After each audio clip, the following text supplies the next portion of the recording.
Bismillahirrahmanirrahim.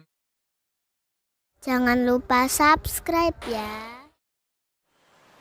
Atas segala kemudahan yang diberikan oleh Allah Subhanahu wa taala,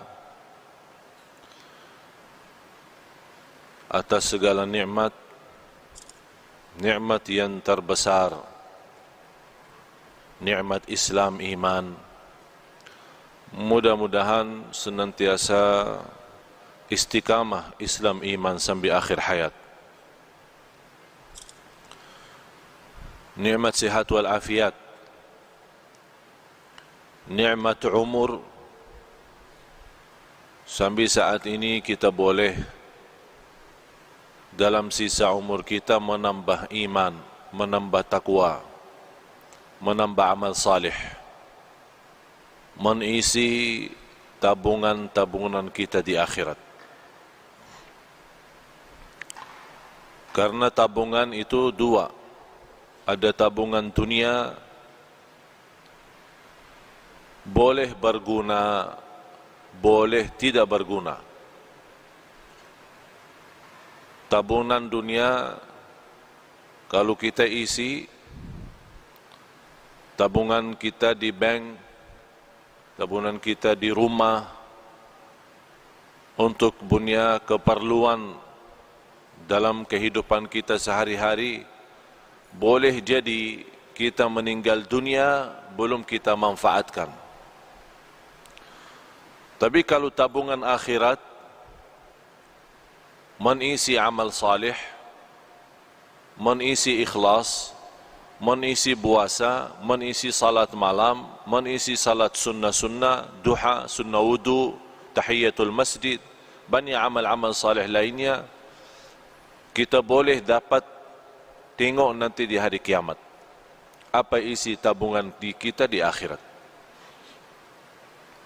Kita sebagai umat Islam semestinya perhatian kita bukan tabungan dunia, tapi perhatian kita kepada tabungan akhirat. Karena tabungan akhirat itu yang kita ketemu, itu yang kita dapat, itu yang kita rasakan. Sebagaimana seorang murid ditanya oleh gurunya,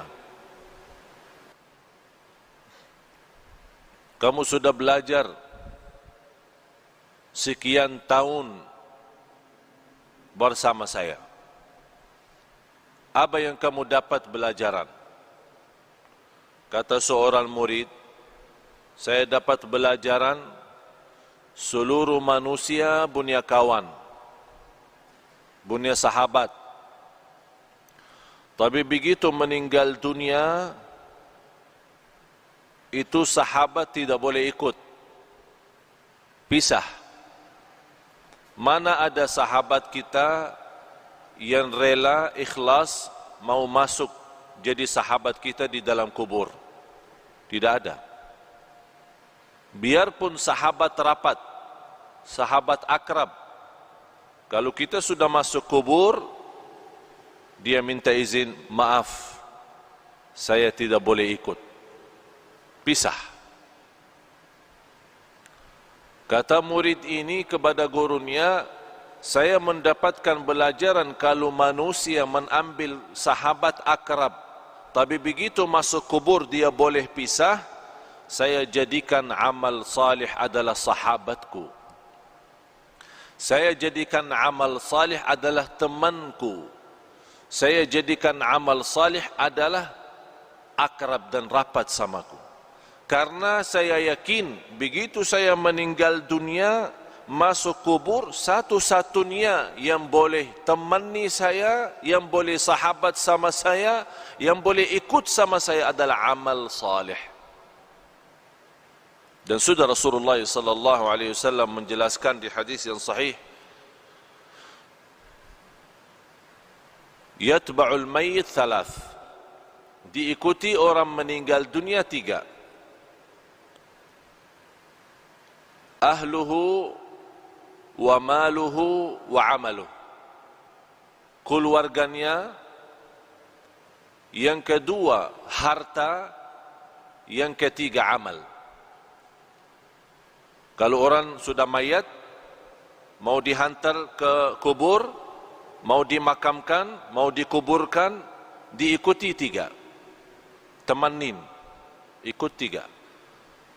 Keluarga, harta, dan amal saleh. Begitu mereka sudah dikuburkan, sudah ditanamkan, kata Rasulullah, pulang dua, diam satu. Pulang balik, keluarga sama harta. Tapi yang diam di situ dan ikut masuk adalah amal. Amal salih maupun amal tidak salih. فَمَنْ يَعْمَلْ مِثْقَالَ ذَرَّةٍ خَيْرًا يَرَهُ وَمَنْ يَعْمَلْ مِثْقَالَ ذَرَّةٍ شَرًّا يَرَهُ. Oleh karena itu seorang mukmin yang mencintai Allah dan Rasulnya, dia boleh tahu amal salih sangat diperlukan nanti. Oleh karena itu, yang semestinya perhatian kita sepenuhnya bukan kepada keluarga, bukan kepada harta dunia kita, tapi perhatian kita kepada amal kita. Karena ini yang menjaga kita nanti. Boleh dengan amal salih itu, kita sudah di dunia kubur, boleh jadi sinar. Allah bagi cahaya. Cahaya dari mana? Salat, wudu, sedekah, puasa, silaturrahim, akhlak mulia, amanat, jujur, lemah lembut, kasih sayang, cinta. Semua kebaikan dia usahakan dan dia amalkan. Di situ Allah terangkan kubur yang namanya kubur sempit, gelap, dan kita sudah nampak macam mana kubur, dan tidak ada di dunia orang masuk kubur sudah dibagi lampu di dalam. Tidak ada. Apakah anda sudah nampak? Masuk dalam satu kubur, buka, ada semua. Ada tempat tidur, ada lemari es, ya, untuk minum-minum nanti. Ada enggak? Tidak ada kan? Tidak ada sama sekali. Selimut, bantal, boleh masuk sana? Tidak ada. Semuanya tidak ada. Biarpun raja, biarpun sultan, biarpun menteri, biarpun orang kaya, biarpun apapun jabatan, biar miskin, boleh di dunia beda rumah.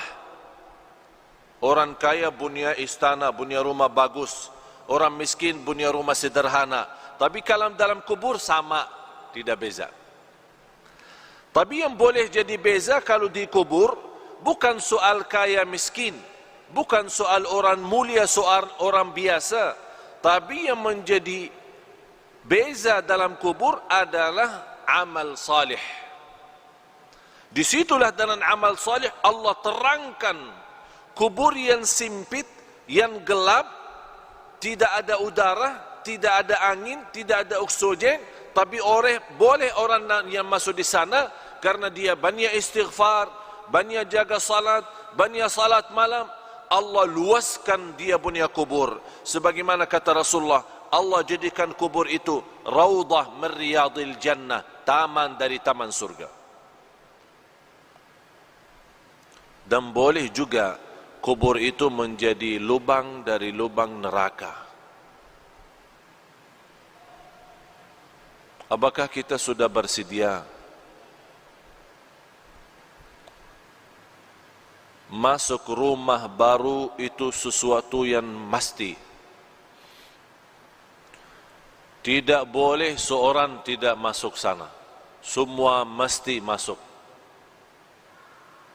Semua mesti masuk. Apa itu orangnya, dari mana orangnya, muslim, non-muslim, apapun agamanya, apapun budayanya, Arab, non-Arab, semua masuk kubur itu. Semua masuk. Nampaknya kubur itu sama, tapi sungguh di dalamnya sangat beza.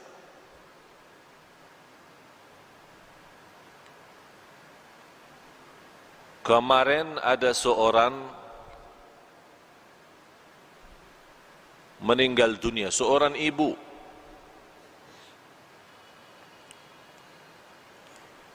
Keluarga menceritakan sekian tahun sudah meninggal dunia. Ada satu projek dari pemerintah mau buat jalan di situ. Jadi semua makam-makam kuburan yang ada di situ mesti dipindah. Pas mereka dikubur seorang ibu yang sudah meninggal dunia sekian tahun, dibongkar kubur, dibuka, dicium harumnya macam harum misk. Semua orang yang datang bekerja merasa harumnya luar biasa. Harumnya membuat hati tenang. Harumnya yang tidak pernah kita dapat di dunia. Itu keluar dari dia punya kubur. Akhirnya ditanya dia punya keluarga, apa amalan seorang ibu ini sampai boleh dapat kubur macam itu harumnya?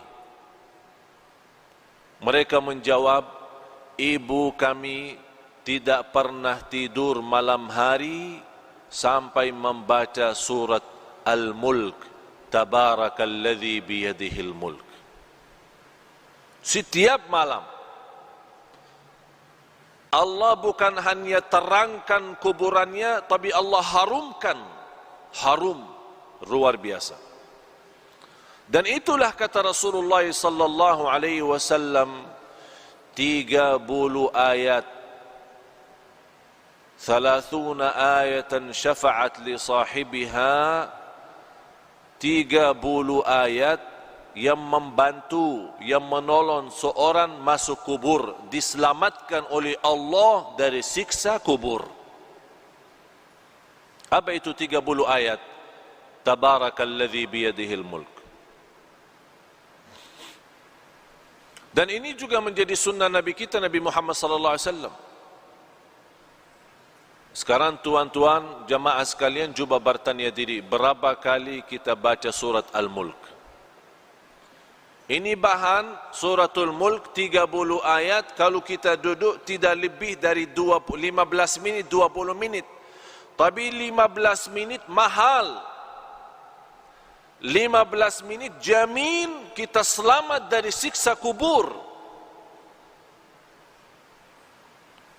Tapi banyak manusia yang lalai.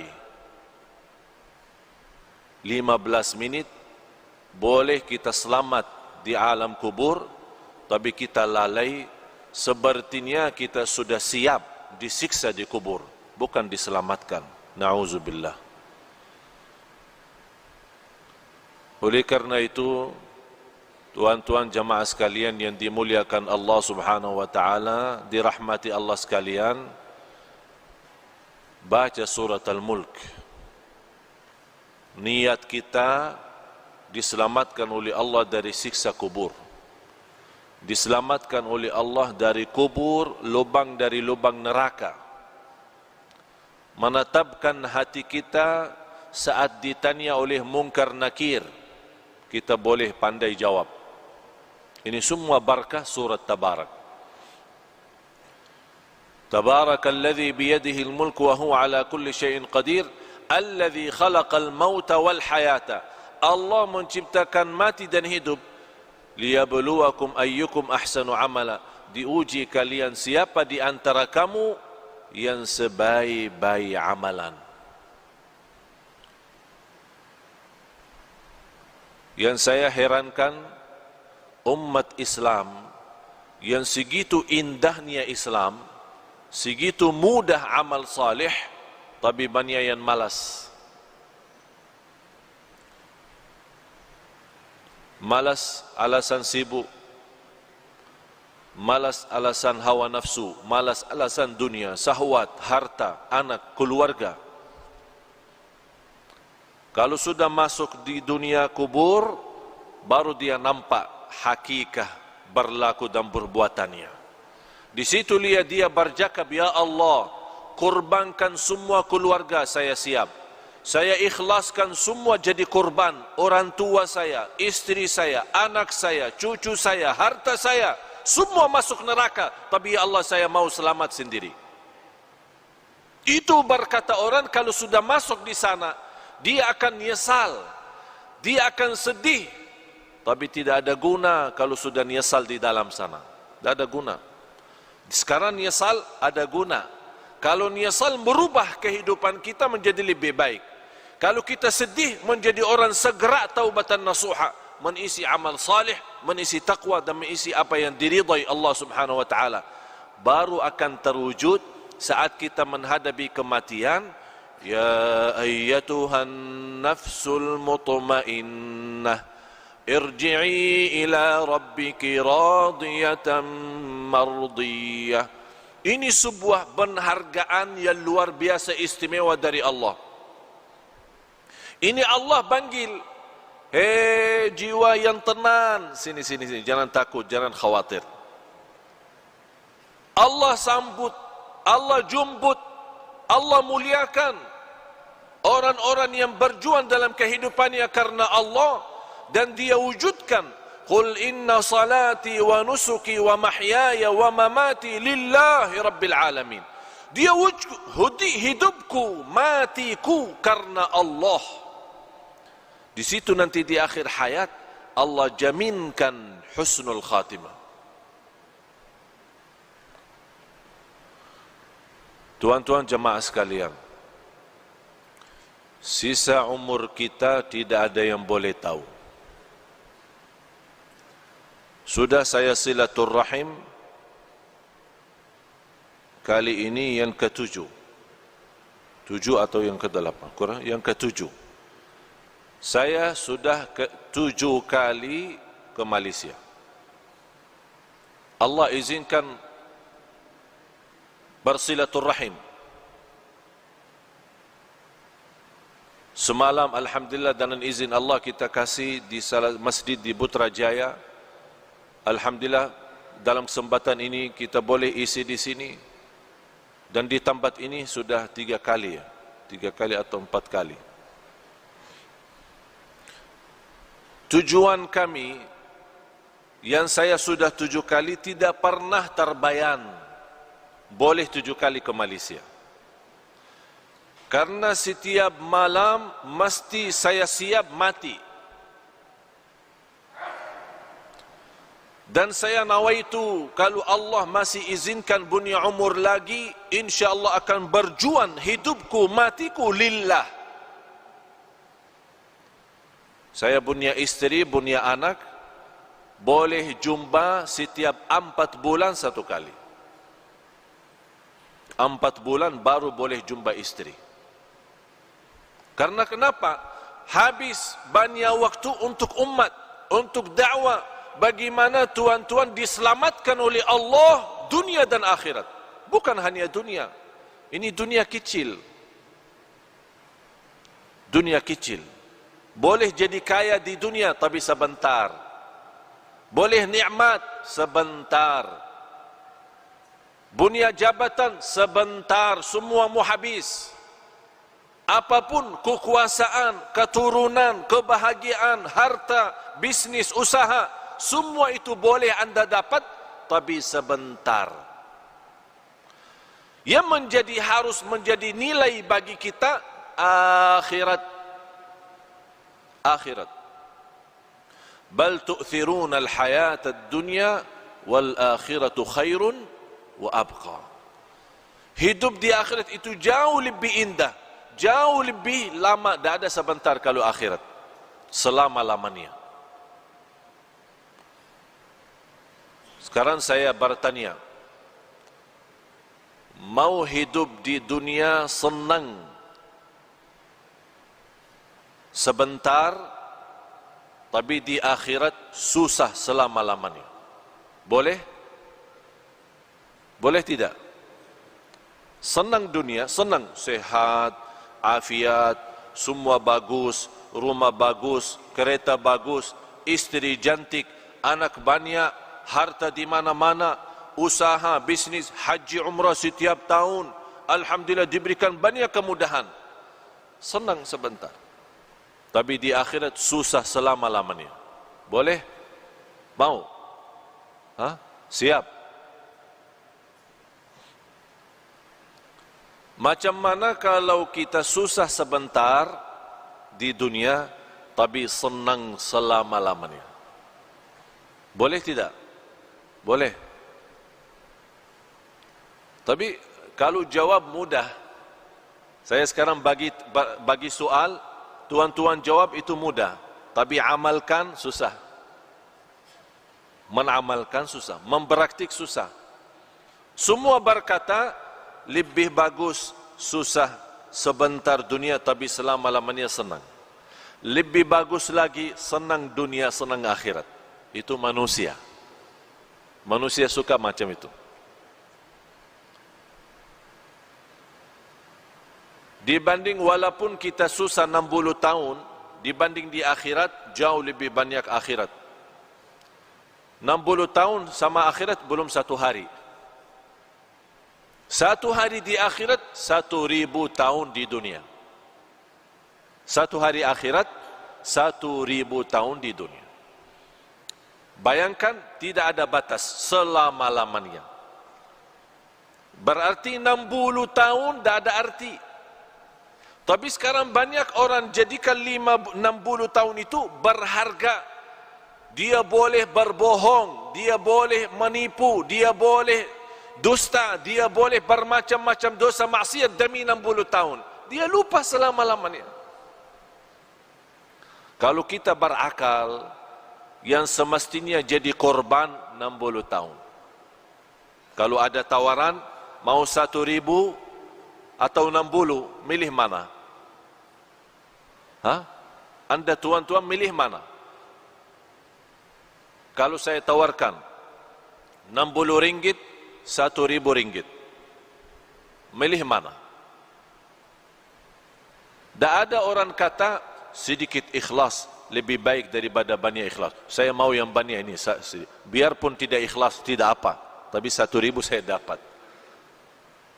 Itu sifat manusia.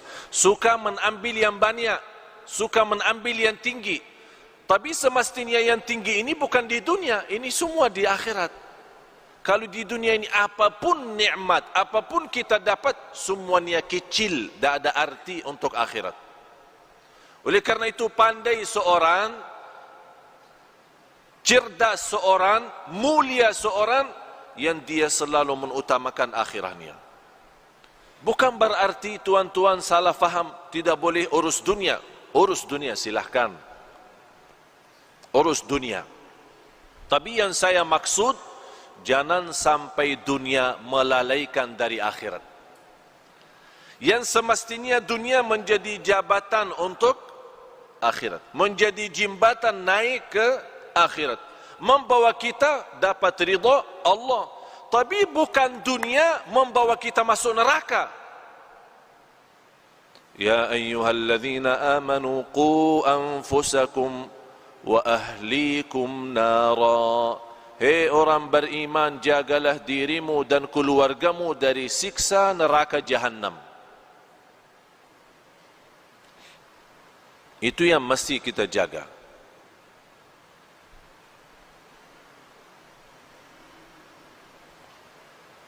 Tapi kalau kita nampak umat Islam sepertinya umat Islam senang hidup di dunia. Malah ada yang belum mau mati. Kalau boleh dibagi tawaran tidak boleh mati, senang manusia, mau. Sekarang saya bagi pertanyaan tuan-tuan. Mau mati tidak? Yang mau mati angkatan. Saya mau bagi daftar ini. Ada buku tulis, saya mau semua nama-nama mau mati, saya bagi siap mati.